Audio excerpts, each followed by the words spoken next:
À l'approche du village de Lautrec, les routes ont pris la couleur de la terre.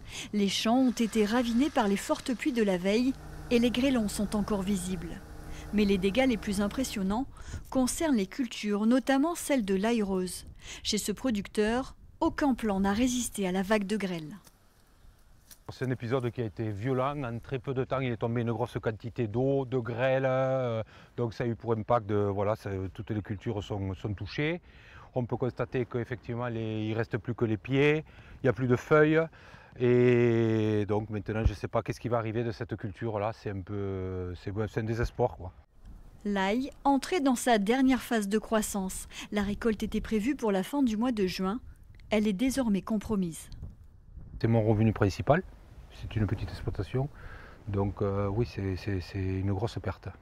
Ça va être, il va falloir chiffrer ça, mais ça va être une surtout si la culture on ne peut pas la récupérer, ça va être 100% de perte sur la parcelle.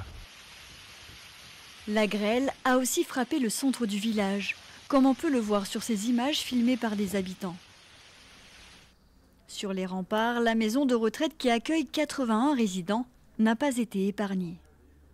Nous avons eu de la grêle en fait, qui a bouché tous les chéneaux et qui a fait déborder ces derniers sur certains plafonds. Donc, nous avons tout un étage qui est hors service aujourd'hui où nous nous trouvons actuellement. Donc, on a 12 chambres qui ne sont pas utilisables. Donc, ce soir, la totalité des résidents vont retrouver une chambre double à minima. Seuls 2 résidents partiront dans un autre EHPAD.